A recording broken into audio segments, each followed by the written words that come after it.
Assalamualaikum warahmatullahi wabarakatuh. Saya Umar Al-Qadab, Ketua Yayasan Bantuan Hukum Batara DPD Provinsi Jawa Timur. Atas perintah dari pusat, saya harus membuat video ini untuk klarifikasi ya, kepada yang saya hormati Bapak Pimpinan, Bapak Direktur Yayasan Bantuan Hukum Baraya Tatar Sunda, Diansah Putra Gumai, SH, SE, MM, Sikom.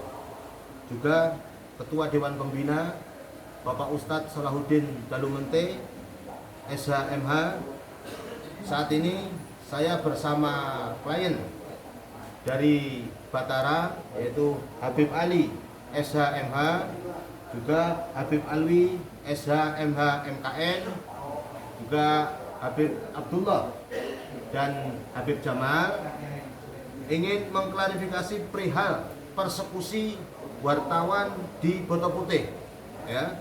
Dalam hal ini persekusi wartawan di Boto Putih tidak ada sesuai yang telah muncul di berita media-media online, karena dengan jelas bahwa saudara Slamet Maulana di saat datang ke Sentono Boto Putih adalah sebagai pengurus Yayasan Sentono Agung Boto Putih, dan ini tercatat di akte Kemenkumham ya, akte Kemenkumham. Jadi atas nama Slamet Maulana sebagai pengurus atau bendahara, dilanjutkan dengan Saudara Wawan Supriyadi sebagai sekretaris.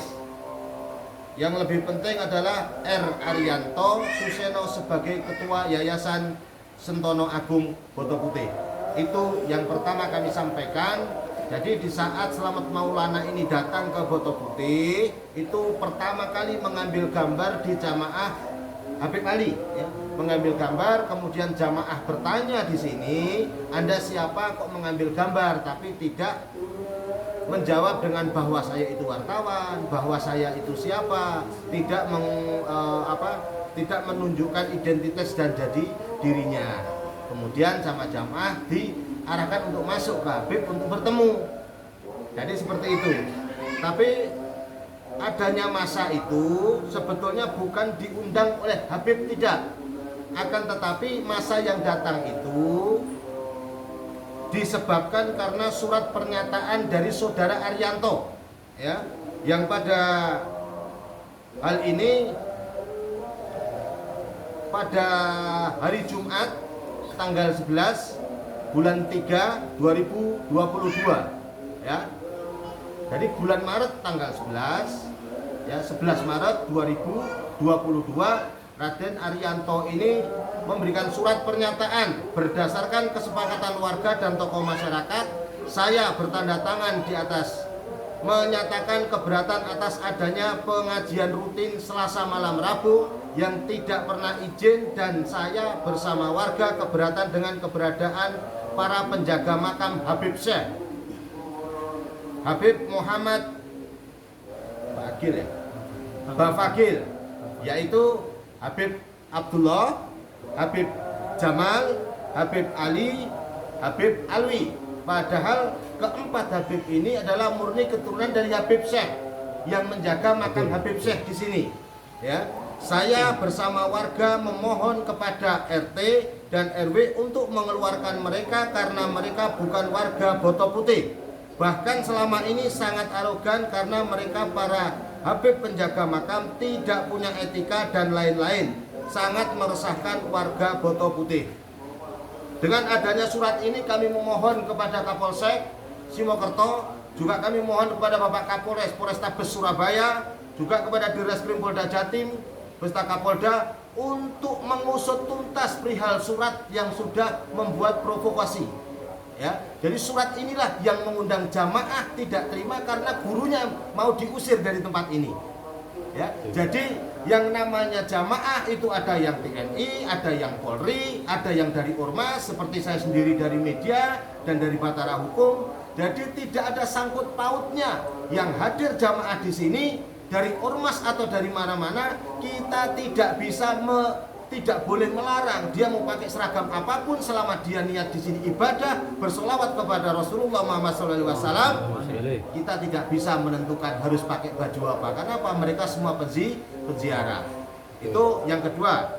Yang ketiga adalah Yayasan Sentono Agung Boto Putih ini sah secara Kemenkumham, tapi tidak sah secara etika. Kenapa? Ternyata ada somasi. Jadi Yayasan Sentono Agung Boto Putih telah disomasi oleh pengurus pusat Paguyuban Keluarga Keturunan Pangeran Lanang Dangiran yang diketuai oleh Hajiah Raden Ajeng Lina Chandra Dewi Sarjana Hukum.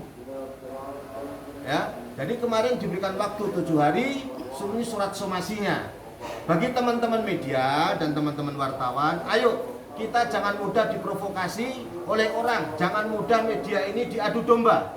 Tanya dengan narasumber yang sebenar-benarnya, diklarifikasi terlebih dahulu betul atau tidak ada persekusi jurnalis di Boto Putih. Insya Allah tidak ada, karena di saat kejadian itu dari Kanit Polsek Simokerto ada di tempat sini, Kanit Reskrim ya, dari Kanit Reskrim Polsek Simokerto ada di tempat kejadian sampai acara itu selesai, sampai kejadian itu selesai. Jadi tidak ada persekusi jurnalis di situ. Seandainya Slamet Maulana ini mengaku dia itu sebagai jurnalis umpamanya atau mengaku sebagai apa, insya Allah tidak akan digiring masuk ke dalam. Mungkin ada tambahan, Habib? Oke, saya rasa saya ingin sedikit menambahkan kepada semua pihak yang selama ini sudah terprovokasi bahwa ada persekusi wartawan. Perlu Anda sebagai wartawan harus jeli. Apakah betul Slamet Maulana masuk ke dalam makam itu dalam rangka kegiatan jurnalis atau justru dalam rangka yang lain? Silakan diinvestigasi. Jangan juga kemudian sebagai wartawan tidak dua versi. Wartawan itu kaidah jurnalistiknya juga harus dipakai. Contohnya, setiap kali membuat berita harus berimbang, harus dua arah. Tidak boleh wartawan itu cuma searah. Maka dari itulah kami di sini ingin mengklarifikasi semuanya. Mudah-mudahan dengan klarifikasi ini titik kebenaran akan semakin terang. Mungkin itu saja cukup dari saya. Baik, jadi kami menghimbau kepada rekan-rekan wartawan seluruh Jawa Timur dan seluruh Indonesia untuk mempersilahkan hadir di makam Habib Syekh, klarifikasi langsung kepada Habib Ali SHMH, Habib Alwi SHMH MKN, karena beliau juga seorang advokat, tapi saat ini menjadi klien Batara, Yayasan Batara, dan juga Habib Abdullah yang selalu stay di sini, juga Habib Jamal. Mari kita gali informasi agar berita kita ini tidak menjadi berita hoax. Jadi polisi tidak pernah takut menangkap siapapun. Jadi media-media yang polisi takut menangkap persekusi jurnalis, tidak. Percuma lapor polisi, tidak. Setiap laporan pasti akan diterima oleh kepolisian dan pasti akan ditindaklanjuti dengan catatan sesuai dengan barang buktinya. Makanya kami memohon kepada Polrestabes sampai ke Polda Jawa Timur, baik Bapak Kapolda, Dirreskrim Polda Jatim, Kasat Reskrim Polrestabes Surabaya, untuk mengusut secara tuntas bijak siapakah yang berhak menyandang dari pasal-pasal yang akan ditentukan oleh kepolisian, ya, karena polisi adalah penegak hukum yang pertama, kejaksaan sebagai penegak hukum untuk menuntut hukuman, pengadilan penegak hukum untuk memutuskan, pengacara penegakan hukum untuk mengajukan pledoi pembelaan. Jadi siapapun yang salah, mereka pasti semuanya mempunyai hak hukum yang harus dibela. Sekian dari saya, Umar Al-Khotob, Ketua Yayasan Bantuan Hukum Batara Provinsi Jawa Timur, juga saya sebagai Ketua Puskominfo Indonesia DPD Provinsi Jawa Timur. Akhiru qouli hadza usikum wa nafsi bi taqwallah. Wassalamualaikum warahmatullahi wabarakatuh. Waalaikumsalam warahmatullahi wabarakatuh.